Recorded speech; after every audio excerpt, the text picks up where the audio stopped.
Hey folks, it's Echo. Welcome to the third dev stream recap. This one is focused on POIs, new blocks, and some changes as to how the map will be structured. To kick things off, here's lead level designer Eric giving us kind of the rundown. We have a lot of new POIs, lots of different tier counts, different types of POIs, a new quest type. We have 14 tier 5 POIs now. Some of them are old POIs upgraded from tier 4s to tier 5. Some of them are new POIs. We have a tier 5 list that includes a House Modern 23, the Dr. Karen Higashi residence. What is Dr. Higashi hiding? And a nursing home, the Last Sunset nursing home. Nana, you don't look so good. We have Apartments 02, the Vanity Tower, high-rise disco disaster. We have a Prison 01, which is Navezgane Corrections, and we have a Prison 02. So we're getting some desperately needed tier 5 POIs, and then the two new types of POIs are going to add a lot of flavor to the world, and we'll get to those towards the end of the video. So jumping right in, this is the first POI they showed us. And just to kind of explain their process, they didn't want to give away a lot of spoilers. So in this case, they were going through around the outside of the building and just showing us footage of kind of the assets around. You can see the new truck model here. You'll see a lot of new models, the new bushes there. There is a constant theme that I'll mention, and that's that they were very cautious and protective of not spoiling the game for folks before it's out. You'll notice they go out of their way not to follow the path of the actual quest itself, and then they dropped this little tidbit here. And everybody, there are different things that jump out at you. I don't want to describe it too much, but there are, with the trigger system, new scenarios that could, I really don't want to give that away too much, but... You can hear Lathan here being very tight-lipped about things, and I get that. They want us to experience and have fun the first time we get to play through. So I want to get jamming through these POIs, but I also want to get some of the commentary that they had here. Eric mentioned something about the new and the old POIs and how they're trying to bring parity. We're working our way towards a final quality of the product that we're all proud of. And we're trying to respect the original intent and design vision of older POIs if we can, and things that you remember and have fond memories of, you know, hiding out in at night or setting up your base. I'm glad he touched on this theme because you'll see this as we go through some of the POIs here that have been upgraded. There's a ton of new block shapes and all that good stuff, but it still resembles and feels like that old POI. The red Mesa Compound is one of the existing tier 5 POIs that have been reworked. You can see the red paint is definitely a shift from before. Additionally, you can see a number of just small details as we move around the map, and the biggest detail that you notice is they've got this new tent asset that they're using inside here. And they're using this same asset on a number of different areas with different textures to it, which really gives it a very different feel. So obviously the camouflage gives the army feel, but then they reuse it over at Jen's compound and some other places. They walked us on the inside, and you can see some of the, you saw the new vault door over there on the corner just briefly. I think they show one more up here. There we go. Loving the new gritty textures with these, but that's about all that we got out of Red Mesa. This one was nice because they showed us the differences between what was in Alpha 20 and what we're going to see in Alpha 21. And here I'll let Eric talk to some of the reasons behind this. It might be better to shrink things a little bit, to move it around on the lot and create a better composition for you. And then also a big point in this is that the fewer the blocks, the better the performance. So if you just compare the footprint of the house in Alpha 20 versus 21 here, you can see a significant reduction. Eric kind of goes on to talk about how much dead space they had in houses and how they could gain a little bit more performance by just compressing everything and having more tight visuals. He also noted that a lot of these POIs haven't been updated since prior to Alpha 20, when they added in all the quarter and half blocks, so everything was just chunkier. The newer POIs take advantage of some of those new blocks, as well as the additions that I'll talk about at the end of this video. Old Modular 4 carries a similar theme here in a reduced footprint and a lot more density in terms of the detail that you see here. And this becomes even more evident when we do this side by side. Looking at the Alpha 20 is pretty simplistic, and then look at all these new details. We've got the Duke's flag there on the side. We've got all this barbed wire around the outside, and then a little bit of environmental storytelling here and there. This is going to follow the theme of all the POIs, just feeling more populated and full. In some cases like this, they actually took two older POIs, in this case the pawn shop and Zoe's salon, and they put them into a single POI. By combining these, we end up with a tier 4 POI that's got a more complex pathing through it. You can see a significant amount of overhaul in terms of everything just looking a little bit more crisp and detailed. These new awning blocks that they've added on this side, and then going back to the theme of less chunky and more thin, you can see the signs here are much more refined and just more similar to what you'd actually see out in the real world. They've also added a lot of detail to the back sides of these POIs. You can see they added a parking lot in the back to make sure that when they place this in a city tile, that it makes more sense and fits with the general aesthetic. There's a few other spots that they've done this really well that I'll show you later. And here we have our first new tier 5. It's the Navezgane County Jail. Honestly, I'm excited to have another tier 5 that is not a high rise. So this one is a little bit more spread out. I'm guessing it's got some basement, but again, they didn't really go into the details of what was below it. Lathan did fly up so you could kind of get this overhead view, and you can see that there's a ton of stuff going on the roof on this one. And a lot more of that environmental storytelling. And then we've got the whole back area fenced in with, again, the tents. We've got the new semi-truck over there, and then parking as you would have, so it feels more like an actual prison. And then with the bus on the side here, Earl went on to kind of talk about how they actually do research for this, and they, went back and forth on the intake model for how prisoners got in. So there's a lot of research that goes into creating these POIs. Speaking of which, this next one is a tier 4 utility electric company.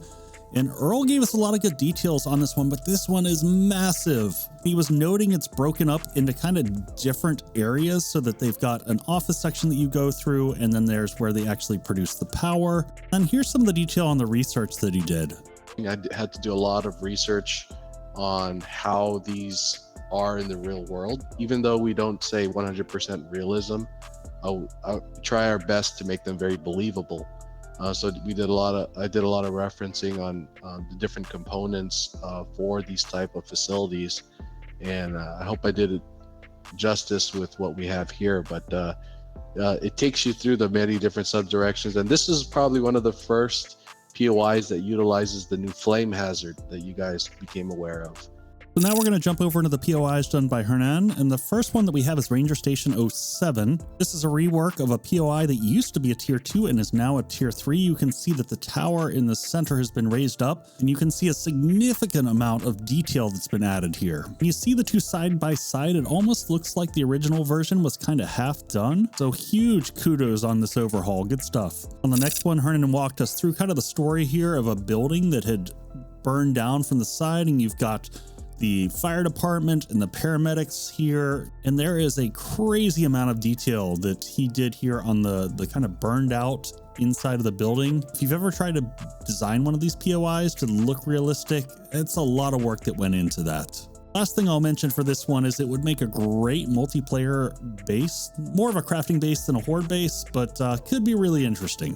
This next one's a downtown strip that has an Easter egg that I'm absolutely in love with. Do you recognize this fire station? Maybe this will help. Everything was fine with our system until the power grid was shut off by Dickless here. Is this true? Yes, it's true. This man has no dick. And if you don't know that reference, then my childhood was better than yours. And if that wasn't enough of an Easter egg, they've actually added a restore power quest for this one, which I think is just pure brilliance. Here you can see all the other businesses that are tied in with this downtown strip, but honestly, I'm just looking forward to taking over that POI and living out my Ghostbuster dreams. For the next one, we got a pizza joint, and the big thing that I'll call out here is they got into the realism a lot more than we've seen in the past, and things that I didn't even think about. So they added this drive-through in here that is just freaking awesome with the overhang and whatnot. And they even have all the arrows pointing you through as well as the menu on the outside. Just a lot of really good detail here. So I'm looking forward to seeing some other POIs in this vein. Next, we've got another tier 5 POI, and this one looks freaking massive. I don't know if you caught the disco lights going on upstairs, but it looks like in addition to all the levels going up, you also have some underneath areas over here. Additionally, Hernan mentioned that all the rooms were individually decorated so that they're all unique. So you'll have some interesting environmental stuff to go through there. I love the beach balls in the pool. Just a lot of detail again. These are going to be a blast to kind of go through and explore. But they tried to keep this again hidden from us. But I do want to let him go into the lobby here, because if this doesn't indicate that it's a tier 5, I don't know what does, because Latham was kind of just slowly moving in here. And all of a sudden, zombies just start falling from everywhere. So this is very reminiscent of Hagashi or even the bottom floor of Crackabooks. But either way, this will be a nice addition to the tier 5 collection. So this next one is one of the new types of POIs. They've added a number of rest areas into the game, and these are meant to populate the spaces between the cities. So typically right now when you're playing through a game and you move from one large city to another, there's nothing really in the middle, and this is meant to fill that void. So this is a tier 3 POI, looks pretty sizable, and is a solid representation of a truck stop that you'd see along the roadside. And here we have a smaller example of one of the rest areas, one of those gift shops, and I love what they've done. He's created this little train car here, restaurant, diner. I don't know if Hernan has spent some time in rural America, but this just really nails the kitschy vibe that I would expect to see, especially as we're looking over here at the gift shop. It's just so well done.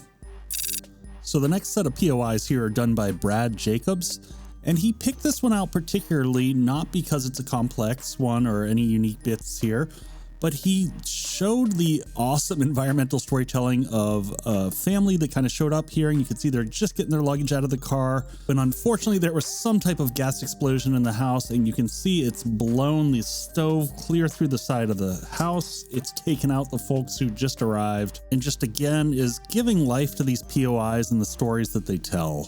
Inside of this one, there's lots of new great assets. You can see the kind of new coloring on the couch, and then the drapes particularly stand out. You've got some of the broken doors in the back, the new pictures up. There's just a ton of new assets to make this fresh.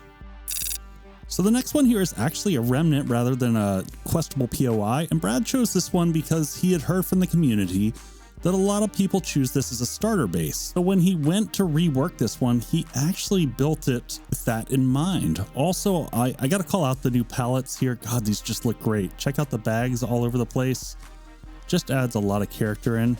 But he added these stairs around the edge here so that you had fighting position, and intentionally left gas barrels by the sides of the door. So if you wanted to, you could choose to use those as defensive options as zombies were coming in. Next, we had another downtown strip, and this one had some interesting characteristics to it. Specifically, it uses a lot of the new glass blocks, which we'll talk about towards the end of the video. But it's got a lot of the new assets that are used here, and it also makes use of some of the mechanics that we saw come initially in Alpha 20 a little bit, but not that much. So these little switches here, they've added this in here as just another way to get in and out of the building. And he mentioned the fact that you could open this up and let your friends in. And I like that this isn't required to go this way. This is just a nice little kind of almost Easter egg type situation to find. They showed this briefly in one of the last dev streams, and I'm excited that we got to go in a little bit more detail here. But this one's got a story of, a checkpoint. Maybe they were trying to contain the virus at this stage. And so this has all the triage points that you would have in a situation like that. So the tents are kind of broken up here's where you check people in and kind of do initial triage. And then you go beyond this to the next tent where you're actually trying to, care for the infected. And then they have separate areas set up as kind of like a, central mess hall where people would come to gather and eat, where they've got tables and chairs and all that good stuff set up. And then finally, there's this kind of command center / HQ area where they've got, their servers and their computers, and then kind of the research that would be done to stop the outbreak, as well as the plants here, these little hydroponic setups, lots of the new assets here. So in addition to the new roadside type of POIs, we also have these new intersection type POIs. And these are again meant to fill in that space in between cities, where you would have kind of an on and off ramp to be able to pivot depending upon where the highway was going. And they've planned for a few different variants of these. Here's one where it's a typical off ramp and a rest stop. You can definitely tell they did some research to copy because that looks exactly like a rest stop that you've seen. And then depending upon the size of the intersection gateway, it may have small POIs inside of it. All right, let's go check out Trader Jen's new clinic here. So again, they've really leaned in on the themes of each of the traders. So for Trader Jen, she is the healer type, so they've put her actually in a church. She's got ambulances here in the parking lot, lots of triage areas, and just like the other traders, she's got the helipad here that, like I said, I assume that's going to be for fast travel in Alpha 22. We've got the trader vending machines, the new models over there. But let's go ahead and head over into the church and see what that looks like. And man, this transformation looks awesome. I love how you've got kind of the triage bed sections as well as the plants over to the side. And we got Jen selling stuff from behind where the pulpit would have actually been in the church. There's some nice details here in terms of the motion sensor up in the corner. She's got the degree on the back wall, all the medicine cabinets, lots of good detail in this. So next up, we've got Trader Joel's compound, and there were several things mentioned in this one. The first of which is that the trader compounds will now have entrances on each side. So this is a nice quality of life thing so that it doesn't matter which direction you're coming from, you can always get into the trader. Additionally, they mentioned that the traders are not going to just spawn at those kind of gateway sections outside of the cities.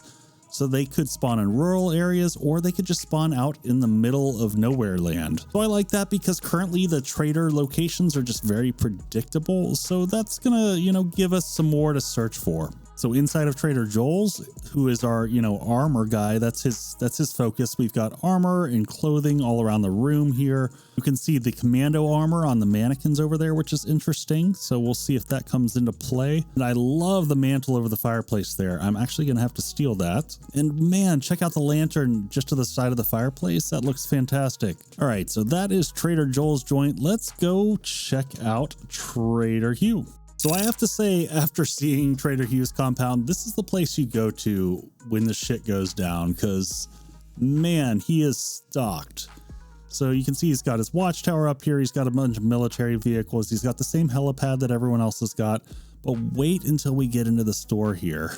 Hugh is the man if you need the guns. So he's got his Hugh Got It sign behind him with loads of weapon racks back there. And then as we look around the room, we'll see a lot of those posters from the art pieces that we saw. We've got the flags across the back there. We've just got rows and rows of ammunition boxes and all the stuff that you would expect to find in Hugh's store. So love how this came together. The wire racks look awesome. You've got the munitions boxes in here and new assets on the side here in terms of the ammo boxes on shelves. So I think now we've seen all the traders, and I really appreciate the amount of depth of flavor that each of them has. I also think it's going to make it much more evident for new players who are coming in when they show up to a trader, they're like, oh, I get what this trader's all about. All right, folks, so this is the section that probably makes me more excited than anything. In Alpha 20, we had 1,366 blocks.